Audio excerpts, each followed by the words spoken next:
नमस्कार, मैं हूं अतुल चौरसिया। आपका खर्चा आपकी चर्चा हफ्ता दर हफ्ता हम एक बार फिर से लेकर आए हैं न्यूज़ लॉन्ड्री का हिंदी पॉडकास्ट अनिल चर्चा। चर्चा का ये अंक ख़ास है क्योंकि हमारे साथ दो बहुत ख़ास मेहमान जुड़ रहे हैं। उन मेहमानों से भी आपका परिचय करवाता हूं मैं, और साथ में स्टूडियो में भी हमारे एक साथी हैं शार्दुल। बहुत बहुत स्वागत है चर्चा में। हेलो अतुल। जो नए मेहमान जुड़ रहे हैं दोनों हमारे साथ, उनमें आलोक जोशी हैं, सीनियर पत्रकार हैं। सत्य हिंदी पर आप लोग इनका शो देखते होंगे। लंबा अनुभव है पत्रकारिता का, अलग अलग संस्थाओं में BBC वर्ल्ड, CNBC आवाज़, दैनिक जागरण, TV टुडे, बहुत सारी जगहों पर काम करने का भी अनुभव है। आलोक जोशी हमारे साथ है। बहुत बहुत स्वागत सर चर्चा में आपका।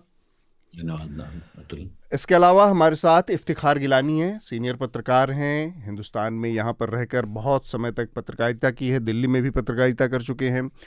फ़िलहाल तुर्की में हैं और तुर्की की एक news wire, global news wire agency है अनादोलू, ठीक मैं बोल रहा हूँ?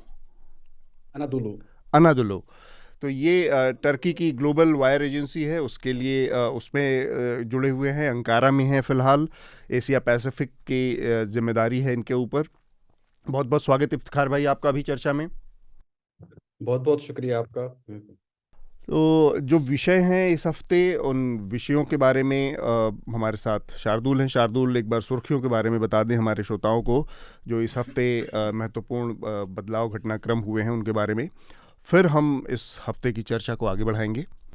जी अतुल, तो इस हफ्ते काफ़ी सारी ज़रूरी हेडलाइन है। सबसे पहले तो तुर्की से ही, सोमवार को 6 फरवरी को तुर्की में एक के बाद एक 3 भूकंप आए, और पहला जो भूकंप था वो रेक्टर स्केल पे 7.5 की तीव्रता वाला था जी।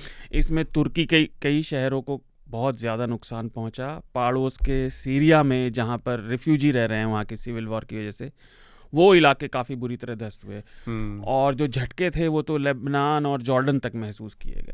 और अभी तक जो मरने वालों की संख्या है वो 21,000 पहुंच गई है, और ये संख्या और ऊपर बढ़ने की पूरी आशंका है। और जो नीचे मलबे में दबे हुए लोग हैं, जिंदा और मृत, उनको निकालने का काम जारी है। पूरी दुनिया से मदद भी आ रही है। जी जी। एक खबर ये भी है कि सरकार ने वहाँ पर 3 महीने के लिए जो भूकंपग्रस्त क्षेत्र हैं वहाँ पर आपातकाल घोषित कर दिया है। संसद से 2-3 खबरें हैं। पहली तो केंद्र सरकार ने संसद में ये बताया कि देश के न्यायालयों में और हाई कोर्ट्स में, उच्च न्यायालयों में 59 लाख मामले लंबित हैं, जिसमें से करीब 10.5 लाख तो केवल इलाहाबाद हाई कोर्ट में ही हैं। जी जी। इसके अलावा उच्चतम न्यायालय में 69,511 69,511 ये सुप्रीम कोर्ट में पेंडिंग हैं। और ये जवाब दिया था केंद्रीय कानून मंत्री किरण रिजिजू ने, और सवाल पूछा था TDP के MP के रविंद्र कुमार ने कि इसका गणना क्या है। तो ये जो हमने पहले भी कई बार बात की है, ये मामला अभी भी बहुत परेशानी वाला है और इसका हल नहीं निकलता दिखाई दे रहा। कोर्ट से ही इससे जुड़ी हुई दूसरी सुर्खी थी कि सुप्रीम कोर्ट में 5 नए जज अपॉइंट हो गए हैं। अब इस समय सुप्रीम कोर्ट में बेंच की स्ट्रेंथ 32 हो गई है। ये 5 जज हैं राजस्थान हाई कोर्ट के पूर्व मुख्य न्यायाधीश पंकज मित्तल, पटना के मुख्य न्यायाधीश संजय करोल, मणिपुर के मुख्य न्यायाधीश हाई कोर्ट के जस्टिस PV संजय कुमार, पटना के ही जज जस्टिस एहसानुद्दीन अमानुल्लाह, और इलाहाबाद के जस्टिस मनोज मिश्रा। सोमवार को उन्होंने शपथ ली। जी जी। संसद से दूसरी सुर्खी है अनुराग ठाकुर जी से जुड़ी हुई। तो 2018 से उन्होंने ये बताया, और ये जवाब उन्होंने आम आदमी पार्टी के सांसद राघव चड्ढा के सवाल पे दिया। तो सरकार ने बताया कि 2018 से अब तक सरकार ने 178 TV चैनलों पर प्रतिबंध लगाया है प्रोग्राम कोड का उल्लंघन करने के लिए। जी। और जो उन्होंने रैशनल दिया, उन्होंने ये बताया कि ऐसा उल्लंघन करने के लिए दिया गया, और ख़ास तौर पर कि किसी भी चैनल को किसी संप्रदाय या किसी खास समुदाय कम्युनिटी पर नेगेटिव रिपोर्टाज या इस तरह के कटाक्ष करने का अधिकार नहीं है। और ये मूलतः ये प्रतिबंध इसलिए लगाए गए, लेकिन तब भी 178 बहुत बड़ी संख्या है। ठीक बात। कोर्ट से एक और सुर्खी, all India Muslim personal law board जो है, उसने कोर्ट में कहा कि महिलाएं जो हैं वो मस्जिदों में अलहदा नमाज पढ़ सकती हैं। तर्क उन्होंने ये दिया कि अलग मतलब अलग अलग हिस्से हाँ में अलग अलग बंटवारे मतलब करके। अलग होकर, ठीक बात, अलग बैठकर या अलग क्षेत्र में मस्जिद के। ठीक बात। उनका तर्क ये था कि इस्लाम में फ्री इंटरमिक्सिंग जो है दोनों महिलाओं की और पुरुषों की, खास तौर से मस्जिद जैसी जगह पर, वो अलाउड नहीं है। अच्छा, मेरा इस विषय पर एक्सपर्टीज नहीं है तो मैं इससे ज़्यादा कुछ बोलना नहीं चाहता। ठीक बात।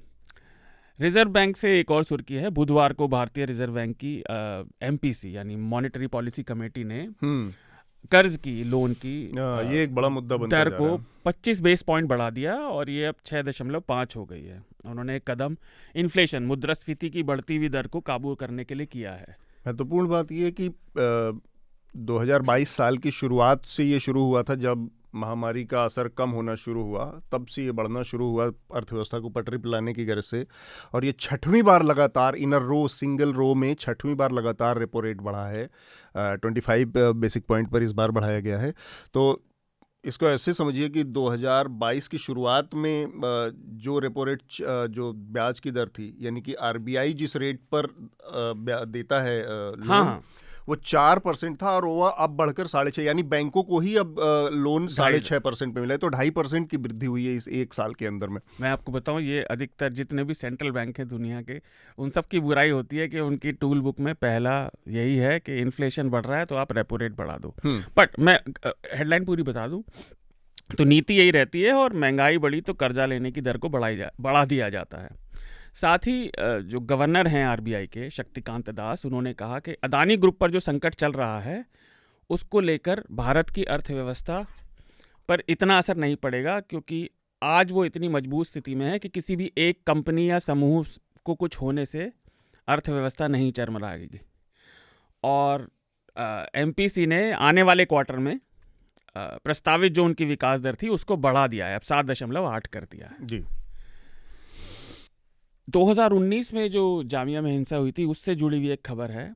दिल्ली पुलिस अब हाई कोर्ट जा रही है सेशन कोर्ट के फैसले के खिलाफ, जिसमें शारजील इमाम, सफूरा जरगर और आसिफ इकबाल तन्हा के साथ 8, मेरे ख्याल से 7-8 लोग और थे। जी जी। तो उन्हें रिहा कर दिया गया था और कोर्ट ने कहा कि पुलिस की चार्जशीट, इसके लिए सही शब्द का मुझे समझ नहीं आ रहा। कोर्ट का ये बेसिकली मोटी मोटा जो लबोलबाब ये था कि पुलिस अपने किसी आरोप को सिद्ध नहीं कर पाई, और जिस साजिश की बात कही जा रही थी कि इनकी साजिश में इन लोगों की भूमिका थी, वो पूरी तरह से मनगढ़ंत थी। हाँ, वो खाना पूर्ति के लिए इन्हें पकड़ लिया गया। और आरोप पत्रों को इल कंसीव्ड, कोर्ट ने कहा इल कंसीव्ड थे और साथ में बदनीयती से लगाए गए थे। हाँ, एक चीज और अदालत ने इस की तरफ पॉइंट आउट किया कि भले ही नागरिक प्रदर्शन कर रहे हैं, लेकिन प्रदर्शन करते हुए नागरिकों की जो मूल आज़ादी है उसमें दखल को हल्के में नहीं लिया जा सकता। और जो ये विरोध प्रदर्शन है, चाहे वो सरकार के खिलाफ हो या किसी और के, ये भी हमारे संविधान के द्वारा दी गई आर्टिकल 19 में स्वतंत्रता का भाग है। तो इसके बाद वो ऑफ कोर्स मैं ये कहना चाहता हूँ, ऑफ कोर्स दिल्ली पुलिस इसके खिलाफ हाई कोर्ट चली गई है। लेकिन मैं ये जानना चाहता कि वो जज साहब की, चूंकि लोअर कोर्ट का फैसला, तो उन जज साहब का ट्रांसफर हुआ कि अभी नहीं? अभी तो नहीं हुआ, पर अच्छा। हो जाएगा। हाँ, मतलब इतना नागरिकों को अधिकार देने की बात अगर इस समय की जा रही है तो गिरफ्तारी से मुक्ति देते हुए एक और इंटरेस्टिंग खबर इसी तर्ज पर, भारतीय जीव जंतु कल्याण बोर्ड ने भी अपील की थी कि 14 फरवरी को जीव जंतु कल्याण बोर्ड, ये नाम अच्छा है। नहीं, उनका सरकारी नाम है, मैंने थोड़ी रखा। जंतु कल्याण बोर्ड उनका मैंने तो देखा वेबसाइट पे था भाई। तो जंतु यार, काउ हग डे यानी गाय आलिंगन दिवस के रूप में वैलेंटाइंस डे को मनाया जाए। और ये तर्क ये दिया गया था कि इससे इमोशनल वेल्थ और यानी सामाजिक और व्यक्तिगत समावेशी विकास होगा, पता नहीं कैसे। खैर, अभी चर्चा रिकॉर्ड होने से पहले ये आ गया कि इसे वापस ले लिया गया है अपील को, और उन्होंने कहा कि एनिमल वेलफेयर बोर्ड ने कहा है कि हम इसको अभी फिलहाल वापस लेते हैं बिना कोई कारण बताए। कि मंत्री जी के कहने पे ऐसा किया गया था, इसे वापस लिया जाता है। तो खैर वो मैं क्या ही कह सकता हूँ। पूरा मतलब एकदम पंचतंत्र हो गया है हिंदुस्तान। कहानियां एक से एक चल रही हैं, हर आदमी अपने हिसाब से। तो मैं फटाफट हेडलाइंस कवर करता हूँ।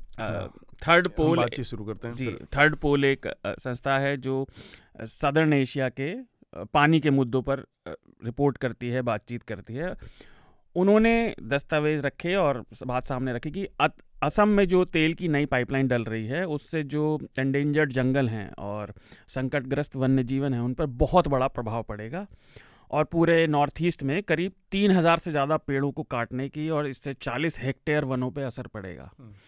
और थर्ड पोल का, जैसे मैंने बताया, जो नहीं जानते हैं आप वेबसाइट देख सकते हैं, वो केवल पानी से जुड़े मुद्दों पर ही साउथ एशिया के ध्यान रखते हैं और ये काफ़ी चिंताजनक बात है। कोर्ट से एक और सुर्खी, मंगलवार को सुप्रीम कोर्ट ने पत्रकार राणा अयूब की मनी लॉन्ड्रिंग के मामले में जो गाजियाबाद की अदालत में उन्हें समन गए थे उसमें ना जाने की याचिका को खारिज कर दिया। राणा का कहना था कि गाजियाबाद कोर्ट का वहाँ पे ज्यूरिसडिक्शन नहीं है, लेकिन अदालत ने कहा कि जहाँ पर पिटिशनर ने फाइल किया है उस अदालत का ज्यूरिसडिक्शन बनता है, आप इसे रिफ्यूट नहीं कर सकते। ठीक। दिल्ली हाई कोर्ट में ही एक निर्णय में जस्टिस स्वर्णकांत शर्मा ने कहा कि किसी भी महिला कैदी या महिला आरोपी का हिरासत में वर्जिनिटी टेस्ट कराना, उसके कौमार्य के कराना असंवैधानिक है। अदालत ने फैसला सिस्टर सिटी के मामले में दिया, जिन्हें 1992 में सिस्टर अभया के हत्या में दोषी पाया गया था। अदालत ने जरूर कहा, क्योंकि ये बहुत होता है हमारे यहाँ, कि भले ही कोई भी व्यक्ति हिरासत में हो लेकिन उसकी बेसिक डिग्निटी वहाँ भी बनाए रखना जिम्मेदारी भी है सरकारी तंत्रों की और उसका अधिकार भी है। आखिरी तो राहुल गांधी वाली है, वो तो आप चर्चा शुरू ही ये चर्चा में हम बात करेंगे ही कि राहुल गांधी और प्रधानमंत्री नरेंद्र मोदी ने जो राष्ट्रपति के अभिभाषण पर बातचीत, अपने भाषण दिए हैं संसद के अंदर, उसका लबोलवाब उसके केंद्र में बेसिकली अडानी समूह था। अडानी समूह के ऊपर लगे आरोप हैं और उसके वजह से जो एक टकराव पैदा हुआ था पार्लियामेंट में, वो हमारी बातचीत का मुद्दा रहेगा। लेकिन सबसे पहले जो कि हमारे साथ इफ्तिखार जुड़े हुए हैं टर्की से, ये जो भूकंप आया, बताया गया कि पहला जो झटका था ये रेक्टर स्केल पे 7.8 मैग्नीट्यूड का था, 7.8। और ये तुर्की का एक शहर है गाजियान्तेप शहर। गाजियान्तेप के आसपास, वहाँ से करीब 20-22 किलोमीटर दूर का इसका एपिसेंटर था। और उस इलाके के आसपास, जैसा हम अभी तक यहाँ बैठकर और जो खबरें आ रही हैं, जो तस्वीरें आ रही हैं, उनसे हम जो समझ पा रहे हैं कि बड़े पैमाने पर तबाही हुई है। और जो आफ्टर शॉक था वो भी लगभग उतनी ही पोटेंशियल का था। जो सेकंड आफ्टर शॉक था वो भी 7.5 7.5 का बताया गया, और उसके बाद और भी आफ्टर शॉक्स आए।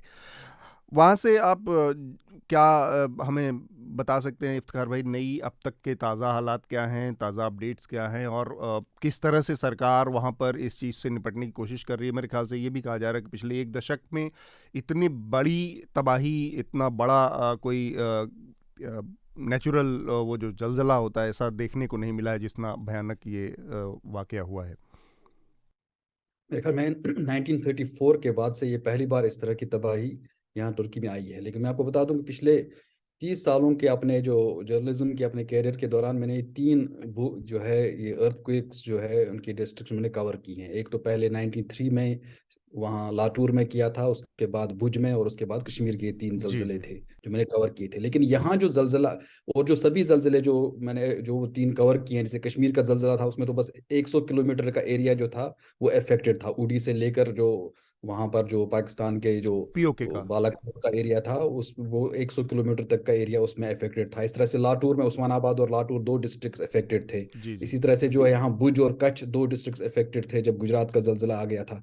यहाँ पर जो स्केल है, यहाँ हो सकता है शायद कश्मीर के जलजले में उसको 86,000 लोग मारे गए थे, हो सकता है शायद यहाँ पर उससे टोल कम हो जाए। लेकिन जो ज्योग्राफिकल एरिया इस जलजले ने पकड़ा है वो ज्योग्राफिकल एरिया काफी बड़ा है, और ये तकरीबन 11 प्रोविंसेस हैं सिर्फ तुर्की में, और 5 प्रोविंसेस हैं सीरिया के जो इफेक्ट हुए हैं, जहां पर टोटल डिस्ट्रक्शन जिसको कह सकते हैं आप। हाँ। तकरीबन एक तरह से जो है 96,000 स्क्वायर किलोमीटर का 98,000 स्क्वायर किलोमीटर का एरिया है जो इफेक्ट हुआ है, और तकरीबन 1.27 करोड़ एक पॉपुलेशन जो अफेक्टेड है। और आप अंदाजा कर सकते हैं कितना बड़ा एरिया है ये।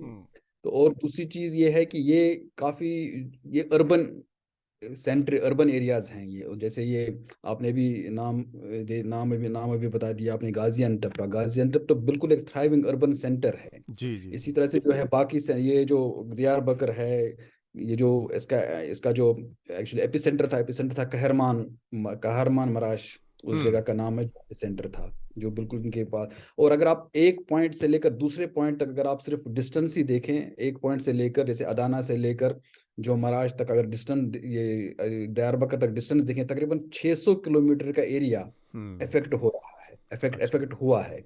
लिहाजा इस इतनी बड़ी स्केल में जो ये इतनी बड़ी स्केल में इस तरह की तबाही, इस तरह का जलजिला आना, ये मेरे ख्याल में मैंने भी शायद पहली बार ही इस तरह की देखी है। अब इसमें सबसे ज्यादा प्रॉब्लम जो हो रही है, सबसे ज्यादा प्रॉब्लम ज्यादा एड से ज्यादा सबसे ज्यादा प्रॉब्लम जो है रेस्क्यू टीम्स की। तुर्की का जो अपना AFAD, जो उनका अपना डिजास्टर मैनेजमेंट, तुर्की में वैसे जलजिले आते ही रहते हैं, यहाँ हाँ, पर कोई अक्सर नई आते रहते हैं नहीं। छोटे मोटे। जी मैं भी जब यहाँ पर तकरीबन हर कुछ 4 से 5वें महीने जो है ना एक एक्सरसाइजेस होती हैं, जलजिले की डिफरेंट डिपार्टमेंट्स करते हैं, डिफरेंट अपनी जो एजेंसीज, हमारी हाँ एजेंसी में भी नवंबर में उन्होंने एक एक्सरसाइज की थी। लिहाजा यहाँ पर जो है, मैं जब आया था यहाँ पर मुझे उसी वक्त बताया गया था कि जलजिले यहाँ आते रहते हैं, लिहाजा उसमें कोई परेशान होने की जरूरत नहीं है, ना उसमें घबराने की कोई जरूरत होती है। लेकिन ये इस वजह से जो यहाँ पर जो इनका जो डिजास्टर मैनेजमेंट की जो एजेंसी है AFAD, ये तकरीबन दुनिया भर में मानी जाती है अर्थक्वेक प्रोटेक्शन या इसको जो कैटास्ट्रॉफिस में या जलजिले के सूरत में जो है रिहेबिलिटे, इनको जो है बचाने वगैरह की बड़ी मानी जाती है ये उनके इनके इनके जो लोग हैं। लेकिन जिस तरह से इस वक्त इतनी इतनी ज्यादा स्केल है, इस स्केल में जो है ये बिल्कुल बहुत ही इनके मैन पावर बहुत ही कम पड़ रहा है। और इस वक्त जो है चूंकि अभी भी लोग जिंदा निकल रहे हैं मलबे से, लिहाजा बुलडोजर्स का, क्रेन्स का इस्तेमाल नहीं किया जा सकता है। वो सिर्फ वो सेंसर से, ये जो इंफ्रारेड सेंसर से अभी भी पता चल रहा है कि ये मलबा जो है, इस मलबे में जो है कहीं लोग, कहीं अंदर अंदर कोई दफन है, कोई लोग शायद अंदर हैं, अभी जिंदा हाँ। हैं, सांस ले रहे हैं। लिहाजा इस पूरे मलबे को ऐसे मौके हाथों से पर क्या होता है, जो क्विकनेस होती है, जितना जल्दी रिस्पांस पहुंच जाए उतना जल्दी लोगों के बचने की, या जो फंसे लोग बच सकते हैं उसकी उम्मीद बिल्कुल। बढ़ जाती है। तो ये सबसे जरूरी है कि रिसोर्स बड़े हाँ, चाहिए तो होते यहाँ हैं। स्केल ही ऐसी है कि पूरी बिल्डिंग की बिल्डिंग गिर गई है। अब इस जी बिल्डिंग को आप ना बुलडोजर से उठा सकते हैं, ना क्रेन से उठा सकते हैं, इसको बिल्कुल एक एक करके हाथ से उठाना है, ताकि अंदर कोई आदमी कोई फंसे हुए हैं वो शायद आ जाएं। और फिर जो बहुत सारे लोगों ने, जो हमारे जो वहाँ पर हमारे कई रिपोर्टर्स जो हैं, उनके अपने घर वगैरह ध्वस्त हो गए हैं। उनसे जब बात हुई तो उनको कह रहे थे कि पहले जलजिले से पहला जलजिला आ गया, जो बहुत ही इंतहाई शदीद जलजिला था, जो आपने कहा 7.8 का, उसमें कुछ ज्यादा उसमें तो वो घर से निकल गए थे, उसमें तो इतना ज्यादा नुकसान उनको नहीं लगा था, नुकसान हुआ है। लेकिन जो ही पर आफ्टर शॉक आ गया, आफ्टर शॉक तो उससे कम के थे, हाँ हाँ। उससे कम के थे। उन आफ्टर शॉक से जो है बिल्डिंगें ध्वस्त हो गई। ओ, मेरे ख्याल में पहले शॉक ने उनकी बुनियाद कमजोर कमजोर कर किया दी था। होगी, और फिर बाकी शॉक्स ने जो है उनको बाकी। और इस वक्त जब मैं आपके साथ इस वक्त बात कर रहा हूँ, इस वक्त से मंडे से लेकर अभी तक तकरीबन 700 के करीब आफ्टर शॉक्स आ चुके हैं। अच्छा, और अभी भी आफ्टर शॉक्स आने का सिलसिला तो खत्म अगर नहीं। थोड़ा सा मैं गलत नहीं हूँ, शार्दुल आप भी कर सकते हैं, ये बेसिकली टर्की यूरेशियन प्लेट के के आसपास का हिस्सा है, जिस वजह से यहाँ पर बहुत फ्रिक्शन रहती है हमेशा। यहाँ पे कई फॉल्ट लाइन आकर मिलती हैं, एनाटोलियन भी मिलती है, यूरेशियन है, और अगर आप डेड सी की साइड पे आए तो अफ्रीकन भी आकर मिलती है। हाँ एक चीज़, जो दूसरा आफ्टर शॉक था वो 7.5 था, और है क्या ना, अधिकतर आफ्टर शॉक बहुत कम समय, उनका अंतराल कम होता है और वो ज़्यादा ज़मीन के नीचे रहते हैं जनरली। लेकिन पहला जो था वो 10 किलोमीटर, आई थिंक 11 10 किलोमीटर नीचे था, 10 या 12 किलोमीटर, मुझे एग्जैक्ट फिगर नहीं याद आ रही, पर वो 10-11 से ज़्यादा था, उतना नीचे था। दूसरा आफ्टर शॉक सिर्फ 6 किलोमीटर नीचे था, और वो काफ़ी देर तक रहा, शायद इस वजह से भी ज़्यादा, हाँ, दूसरे के बाद ज़्यादा तबाही इसीलिए हुई। आप देखेंगे कि बिल्कुल उत्तरी जो है वहाँ तक के इलाकों में, क्योंकि असर रहा। हमारी गेमिंग कम्युनिटी में मैं मेंशन करना चाहूँगा, गेमिंग कम्युनिटी के बहुत सारे लोग ऐसे हैं, और पिछले 2-3 दिनों में लाइक $1.2 मिलियन से ज़्यादा रेज भी किए हैं। अच्छा, तो इसके लिए, वो हाँ, उनका मतलब वो तुर्की मूल के ही हैं। तो इसीलिए वो कह रहे थे कि ये रीजन तो बहुत ससेप्टेबल है, और काफ़ी समय से शांति भी चल रही थी। इनफैक्ट उनके परिवार वाले 1999 के अर्थक्वेक में वहाँ थे भी, जिसमें 17,000 लोग मरे थे। लेकिन क्योंकि आफ्टर शॉक लंबे समय तक रहा टाइम में, और ज़मीन मतलब सतह के काफ़ी पास था, इसलिए बहुत ज़्यादा नुकसान हो गया। ठीक बात। आलोक जी, आपने भी इतना देखा, और ये जो त्रासदी से गुजर रहा है, इसमें आपकी पहली प्रतिक्रिया हम जानना चाह रहे हैं। मैं देखिए, जैसे अभी इफ्तिखार साहब ने कहा, मुझे मुझे भी कई भूकंप याद हैं, और ऐसा इससे मुझे ऐसा लगता है वो भूकंप भी जो हमारे सामने हुआ, जिसमें चेरनोबिल रिएक्टर का हादसा हुआ था, वो बहुत बड़ा था। वो भारत से लेके पूरा अफगानिस्तान पार करता हुआ रूस तक गया था। तो बड़ा भारी भूकंप था और उसमें बड़ा भारी नुकसान हुआ था, बिहार में खास तौर पे, अगर आप याद करें तो। लेकिन इस वक्त एक चीज ध्यान दीजिए अतुल, बहुत दिनों के बाद यह दिख रहा है कि भारत के अखबारों में, बड़े अखबारों के फ्रंट पेज पे टॉप हेडलाइन ये भूकंप बना। जी। इसकी क्या वजह हो सकती है, सोचना चाहिए कि हमारे यहाँ इस तरह के हादसे, एक तो अंतर्राष्ट्रीय खबरें बहुत मुश्किल से कभी जगह हेडलाइन पाती बन हैं। रही हैं, ठीक बात। दूसरा भूकंप जैसा हादसा। तो क्या इसकी विभीषिका इतनी ज्यादा है, इतने ज्यादा लोग इसमें मरने का, जान जाने का डर था इसलिए बनी, या ऐसा लगा कि एक बड़ी खबर मिल गई है जिसकी वजह से आप भारत में जो खबरें चल रही हैं उनको साइड कर सकते हैं और इसको आगे बढ़ा सकते हैं। एक और चीज, क्योंकि इफ्तिकार साहब यहाँ मौजूद हैं तो शायद सफाई कर देंगे। पहली बार मैंने हिंदी के अखबारों में और एक साथ दो तीन अखबारों में देखा कि अब वो तुर्की को तुर्कीये लिख रहे हैं। तो ये क्या असली प्रोनाउंसिएशन तुर्कीये है? क्योंकि अंग्रेजी में टर्की और हिंदी में तुर्की पहले से लिखा देखते, हिंदी उर्दू में देखते थे। तुर्की तो बहुत एक्सेप्टेबल वर्ड है हाँ, हमारे यहाँ तो इस बार जमाने से। तुर्कीये लिखा जा रहा है। तो क्या ये तुर्कीये सही है, या ये कोई खोज करके लाया गया है? नहीं, पिछले साल जो एक्चुअली जो है तुर्की का जो अपना टर्किश लैंग्वेज में उनका ऑफिशियल नाम जो है ना वो तुर्किया ही है। पिछले साल अच्छा। उन्होंने ऑफिशियली इसको अब चेंज कर दिया अंग्रेजी में भी। अच्छा। तो ये बाज़ाब्ता यूनाइटेड नेशंस को उन्होंने पिटिशन कर दिया, यूनाइटेड नेशंस ने उसको फिर एक्सेप्ट करके अपने अच्छा, रिकॉर्ड में तो उसको नेशन ने किया। अपना नाम ही बदल लिया है। नहीं नहीं, जैसे हाँ कलकत्ता का हाँ, कोलकाता और चेंज हो चेन्नई, गया, वही वैसे वही। ही। ठीक लेकिन बात यहाँ हुई। पर जब अब तुर्किश लैंग्वेज में या इनकी अपनी लैंग्वेज में जब उसको लिखते हैं तो तुर्किया ही लिखते हैं। अच्छा, तुर्किया या तुर्कीये? TURKIWAE।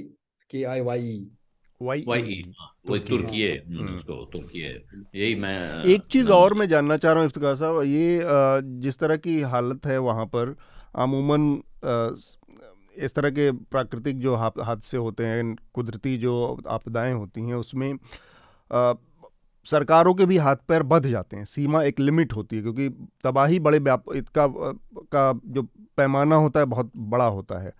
वहाँ पर टर्की की जो सरकार है उसके, मतलब पूरी दुनिया से जा रहे हैं, एड्स आ रही हैं, सहायता आ रही, क्या वो सहायता मिलकर पूरा कर पा रही है? एक। और दूसरा मेरा सवाल है, एक तो एड्स से जुड़ा, और दूसरा सवाल मेरा है कि पड़ोस के सीरिया में भी आया है, जैसा शार्दुल ने शुरुआत में जिक्र किया कि वहाँ पर सिविल वॉर के हालात हैं, वहाँ पर ऐसे भी मतलब दूसरे मिलिटेंट और टेररिज्म वाले भी ग्रुप्स हैं। वहाँ पर किस तरह के हालत है और वहाँ पर कैसे निपटा जा रहा है इस आपदा से, जहाँ पर सरकार, एडमिनिस्ट्रेशन बहुत स्ट्रांग नहीं है, सरकारी सिस्टम बहुत मजबूत नहीं है जिसके जरिए एड्स पहुँचती हैं या बाकी कामकाज होते हैं। वहाँ पर क्या देख पा रहे हैं आप? यहाँ जो एड ऑर्गेनाइजेशंस हैं उनका यही कहना है, वो इसी बात पर हो रहे हैं कि चलो एटलीस्ट कम से कम तुर्की के इस साइड तो इंफ्रास्ट्रक्चर है, तुर्की के इस साइड तो कम से कम एटलीस्ट पता भी चल रहा था हो क्या रहा है। लेकिन जो बॉर्डर के उस तरफ जो ये 5 प्रोविंसेस सीरिया के इफेक्ट हुए हैं, और ये पांचों प्रोविंसेस जो हैं बहुत ही वायलेंस प्रोन प्रोविंसेस हैं। जी जी। इन पांचों ये वार जोन है, ये पांचों प्रोविंस इदलिब से लेकर रक्का वगैरह ये सब वार जोन्स हैं। इन वार जोन्स में जिस तरह की तबाही तबाही जो है वो बिल्कुल अनइमेजिनेबल हो सकती है। क्योंकि मुझे याद है, मैं 2019 में जब वहाँ टर्की ने एक मिलिट्री ऑपरेशन लॉन्च किया था, उस वक्त इस एरिया में गया था मैं। तो वहाँ तो वो उस तरफ मकान ही ऐसे हैं कि उनको लगता था उनको हाथ लगाएंगे कहीं गिर जाएंगे। अब इस वक्त उनकी क्या हालत होगी तो बिल्कुल बयान से बिल्कुल बाहर है। और वहाँ से जो है बहुत ही बदकिस्मती से बहुत कम खबरें निकल रही हैं, और बहुत कम लोग वहाँ पर जो है जिनको वो अभी तक एक्सेस मिला है। वहाँ पर एड ऑर्गेनाइजेशंस भी बहुत सारी वो डर रही हैं उन एरियाज में, क्योंकि एरियाज जो है कहीं पर वॉरलॉर्ड्स हैं, कहीं पर कोई है, कहीं पर कुछ है। तकरीबन एक तरफ सीरियन एक अपोजिशन है, दूसरी तरफ सीरियन रिजीम है, दूसरी तरफ से ये कुर्द मिलिटेंट्स हैं, तीसरी तरफ से यूएस भी है, वहाँ पर ईरान भी है, रशिया भी है। तकरीबन कोई ऐसा नहीं जिसकी वहां पर मिलिट्री फोर्स या मिलिट्री कोई बमबारी किसी के ऊपर कर रहा है, कोई किसी के ऊपर कुछ कर रहा है वहां पर। तो उस एरिया में जो है, उस एरिया में अभी तक मतलब एड ऑपरेशन तो कुछ एनजीओज वगैरह तो उन्होंने शुरू हुई हैं, उन्होंने क्रॉस किए हैं। वहां पर को पहुंचने की कोशिश की है, लेकिन सबका यही उनका कहना है कि वो वहां पर के दूर दराज इलाकों तक अभी तक भी नहीं पहुंच पा रहे हैं। ठीक बात। आलोक मैं जी। इफ्तिकार हाँ। साहब से एक चीज पूछना चाह रहा हूँ कि हम्म। इफ्तिकार साहब, ये जो देखने को मिली तस्वीरें दिख रही हैं, उनमें ऐसा लग रहा है कि इन इलाकों में जो इमारतें हैं वो उस तरह की नहीं है। जैसे जापान में बहुत सारे भूकंप आते हैं, तो जापान की इमारतें ऐसी होती हैं कि जिनमें जब इस तरह का अर्थक्वेक आता है तो उसको नुकसान बहुत कम पहुंचता है। संभाल लेती यहाँ हैं। ऐसा क्यों नहीं है? तुर्की में, सीरिया में इस तरह की बिल्डिंग्स क्यों नहीं बनती हैं? क्या कोई वजह है कि यहाँ पत्थरों की बहुत भारी भारी इमारतें दिख रही हैं जिनके नीचे लोग दब गए तो फिर निकालना मुश्किल हो रहा है? तुर्की में जो बिल्डिंग लॉज जो हैं वो काफ़ी स्ट्रांग है यहाँ पर। और दूसरा, यहाँ यहाँ पर इस लिहाज से तो यहाँ पर काफ़ी लेकिन ये है कि मसला ये हुआ था कि ये जो एरिया है, जिस एरिया में ये जलजिला आया गया था, वो उस एरिया की एक एक पॉलिटिकल वजह ये हुई थी वहाँ पर कि ये एरिया जो ना अपोजिशन का एरिया है, जो एक गुड पार्टी है जो अफगान के अगेंस्ट अपोजिशन पार्टी है, उनकी मेजर म्यूनसिपल कॉरपोरेशन हैं वहाँ पर। और दूसरा ओके। एचडीपी है, एक कुर्दिश पार्टी जो है, उनके पास से म्यूनसिपल कॉरपोरेशन हैं। बताया जाता है कि पिछले कई सालों से जो है उन्होंने जो है पॉलिटिकल माइलेज लेने के लिए कई बिल्डिंग लॉज को यहाँ पर पिछले 6-7 सालों से बिल्डिंग लॉज को बहुत ही कम, ये बहुत ही नरम कर दिया था, जो कि बाकी बाकी तुर्की में तो बिल्डिंग लॉज तो बहुत ही सख्त है यहाँ पर। यहाँ पर अच्छा। अगर कोई, यहाँ पर सबसे पहले यहाँ पर 1980 से ही लॉ है यहाँ पर कि यहाँ पर कोई इंडिविजुअल हाउस नहीं बना सकता है। यहाँ पर आपको अच्छा। बिल्डिंग ही बनानी है, फ्लैट में ही रहना है। और अगर इसमें जो है, अगर आपको अकेले भी रहना है उस बिल्डिंग में, अकेले ही रहो, लेकिन फ्लैट सिस्टम बनाना है आपको, बिल्डिंग आप अकेला हाउस यहाँ पर नहीं बना सकते हैं, एक इंडिविजुअल हाउस नहीं बना सकते हैं। फिर उसके बाद जो है ना, बिल्डिंग यहाँ पर इंश्योर्ड होनी चाहिए।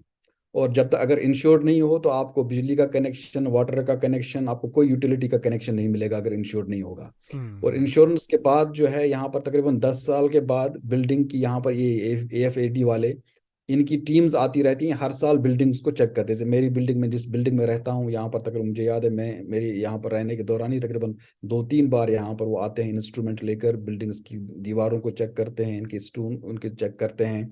और कुछ मशीन्स के जरिए, कुछ सेंसर्स के जरिए, और मैं किसी जगह पर अगर उनको लगता है तो वहां पर जो है वो खोदते भी हैं, अंदर तक देखते देखते हैं। और फिर वो बिल्डिंग अगर उन्होंने डिक्लेयर कर दी अनसेफ, तो उसी वक्त फिर उसका दूसरा उसको नोटिस हो जाती है सभी ओनर्स को निकलने के लिए। और जो उनको शिफ्ट किया जाता है, और जहां पर अगर वो शिफ्ट कर रहे हैं, जिस जहां पर वो रहते हैं, उसका किराया ही सरकार देती है एक अच्छा। साल तक। उस एक साल में ये बिल्डिंग डिमोलिश की जाती है, और ये बिल्डिंग जो है ना फ्री ऑफ कॉस्ट बनाई जाती है, और उसका पैसा इंश्योरेंस कंपनी से लिया जाता है। ओके। ये एक बहुत चीज है यहाँ पर। तो लेकिन वही, मैं जो अभी खबरें जो आ रही हैं वो कहते हैं कि इन एरियाज में जो है, जो वहाँ पर जो लोकल मेयर्स थे, क्योंकि यहाँ पर जो ना, चूंकि 2004 के बाद जो तुर्की का, अगर आपको याद होगा, नेगोशिएशंस चल रही थी EU में ज्वाइन करने के लिए, वो बाद में जो स्टॉल हो गई। उस नेगोशिएशंस में EU में करने की वजह से क्या हुआ, बहुत सारी रिफॉर्म्स हुए तुर्की में। उसमें एक मेजर रिफॉर्म ये था कि जो लोकल बॉडीज जो है उनको खासा एम्पावर किया गया यहाँ पर। अच्छा। और लोकल बॉडीज टैक्सेस यहाँ पर लोकली कलेक्ट करती हैं, लोकली फिर उसको खर्च भी करती हैं वहीं पर। तो ये एक हम्म। रिफॉर्म हुआ था यहाँ पर। लिहाजा यहाँ पर जो इन शहरों की जो लोकल बॉडीज वगैरह जो हैं, वो खुद ही ये बिल्डिंग बायलॉज भी तय करती हैं, खुद ही टैक्सेस भी कलेक्ट करती हैं। यही कि आता आ रहा है यहाँ पर, जो मैं कुछ दिनों से अब देख रहा हूँ यहाँ पर, कहते हैं कि पिछले कई सालों से वहाँ के जो लोकल मेयर्स थे, उन्होंने इन लॉज को काफ़ी नरम कर दिया था। उन लॉज को कंपेटेबल नहीं था जो बाकी कंट्रीज में लॉज हैं। लेकिन ये कहना बहुत ही कि यहाँ पर जो है ये काफ़ी इस लिहाज से, इस बिल्डिंग लॉज के हवाले से काफ़ी स्ट्रिक्टनेस है यहाँ पर। ठीक बात। आलोक जी और शार्दुल, आप दोनों से मैं ये जानना चाह रहा हूँ, जो इफ्तिखार बता रहे हैं कि जो वॉर टॉर्न इलाके हैं वहाँ पर अलग अलग कहीं वारलॉर्ड्स हैं, अलग अलग देशों के इंटरेस्ट हैं वहाँ पर, ये जो स्थिति हो जाती है और उसमें अगर कोई इस तरह का नेचुरल डिज़ास्टर या प्राकृतिक कोई हादसा हो जाता है जब, तब बड़ी जो अल्टीमेट मतलब ट्रेजेडी तो अल्टीमेटली लोगों की ही होती है, नागरिकों की होती है, वहाँ के जो भी लोग हैं। लेकिन जो बाद की प्रक्रिया है कि बाद में वहाँ पर जो राहत मिल जाए लोगों को समय रहते, उसका पोटेंशियल बहुत, वो खतरा और बढ़ गया, क्योंकि अब वहाँ पर हादसे के बाद भी उम्मीद नहीं है कि चीज़ें पहुँच पाएँ।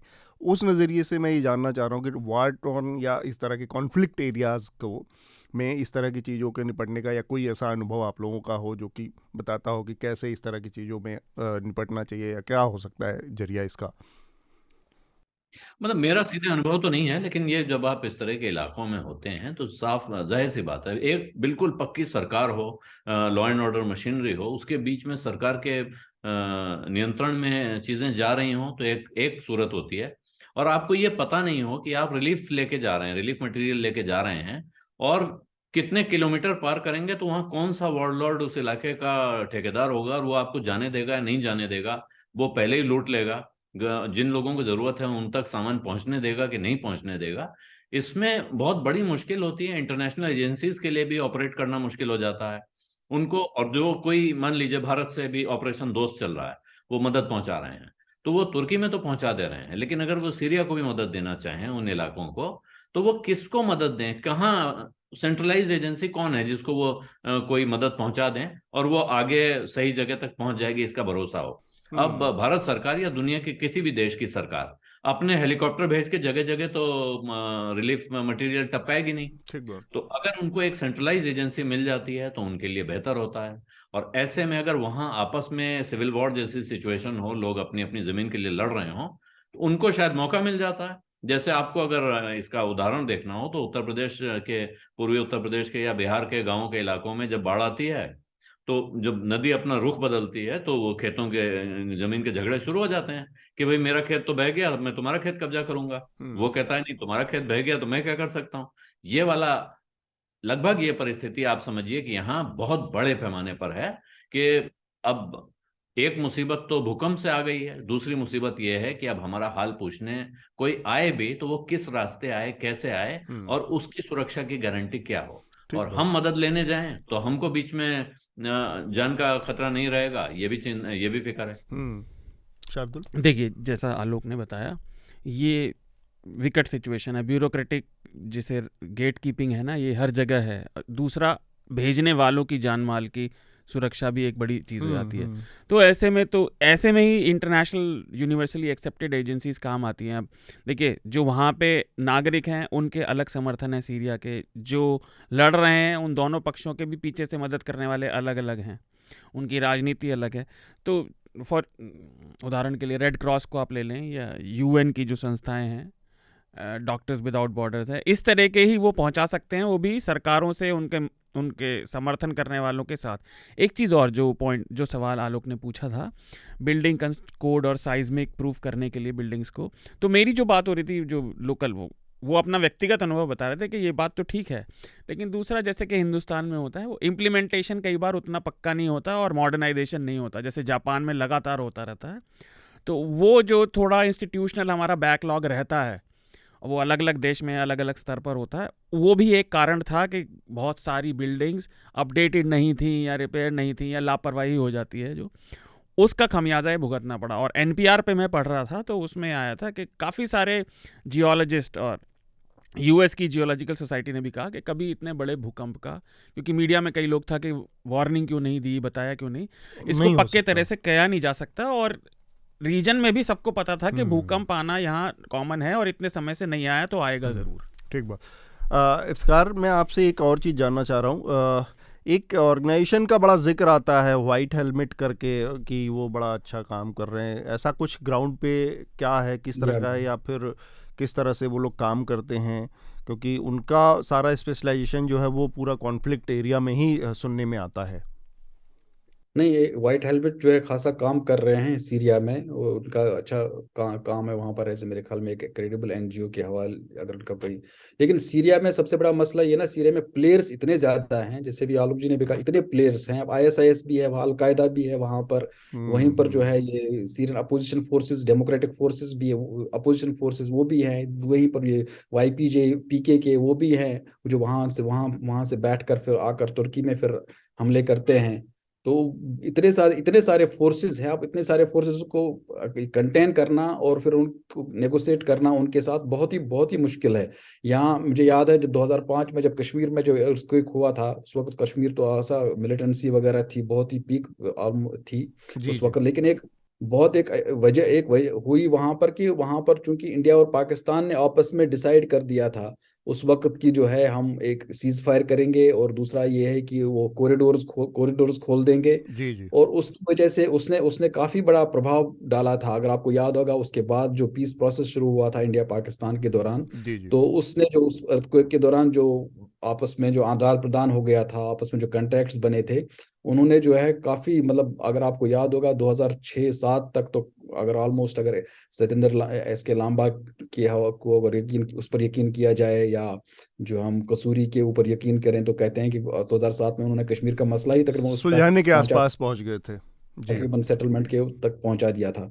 ये डिजास्टर का एक, आफ्टर डिजास्टर का एक पॉजिटिव पहलू हो सकता है।